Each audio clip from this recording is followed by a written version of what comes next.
اور آیت نمبر 3 میں اللہ تعالیٰ کہتا ہے کہ ان دونوں کی قسم ہے ما ودعک ربک وما قلی، تمہارے رب نے تم کو ہرگز نہیں چھوڑا اور نہ وہ ناراض ہوا۔ یہاں ایک ایک لفظ پہ غور کیجیے گا۔ ما کا جو لفظ ہے اس کا مطلب ہے بالکل نہیں، ہرگز نہیں۔ ودعک کا مطلب ہے ہمیشہ کے لیے کسی کو الوداع کہنا۔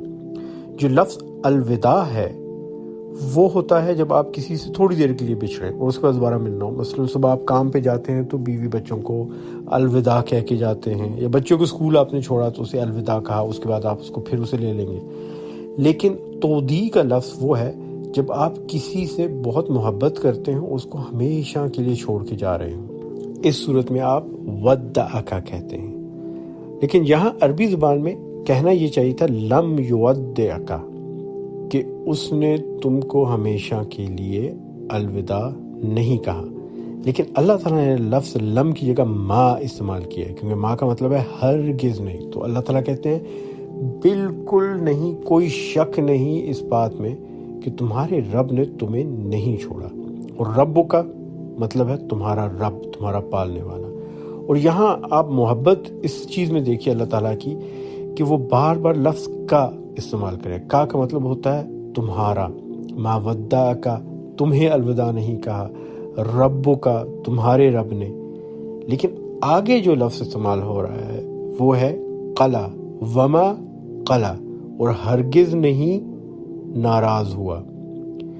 لیکن یہاں قلا کا ہونا چاہیے تھا، ہرگز تم سے ناراض نہیں ہوا، تم سے ناراضگی نہیں ہے۔ قلا کا مطلب ہے روٹھ جانا، کسی سے خفا ہونا اور ترک تعلق کرنا، ہر قسم کا تعلق توڑ دینا۔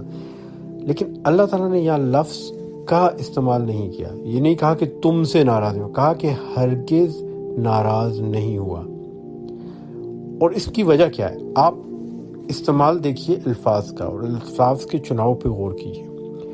اگر آپ کسی بچے سے یہ کہیں میں تم سے خفا ہوں، تو اس کی آنکھوں میں آنسو آ جائیں گے، کیونکہ آپ نے اس میں لفظ تم استعمال کیا۔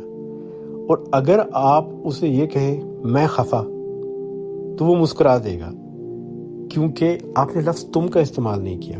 اور اس میں مفہوم میں جامعیت پہ آتی ہے کہ اللہ تعالیٰ یہ کہہ رہے ہیں کہ میں کسی چیز سے خفا نہیں۔ نبی پاک صلی اللہ علیہ وسلم کو سب سے بڑا اندیشہ یہ تھا کہ ان کی جو کاوشیں ہیں، جو تبلیغ کر رہے ہیں، وہ شاید پوری طرح نہیں کر پا رہے، اثر بھی اس کا کم ہو رہا تھا، اکثریت لوگ اسلام نہیں قبول کر رہے تھے، تو ان کو یہ دھچکا تھا کہ شاید میں صحیح طرح سے پیغام پہنچا نہیں رہا۔ اور اللہ تعالیٰ نے کہا کہ نہیں، میں کسی بات پر بھی خفا نہیں ہوں۔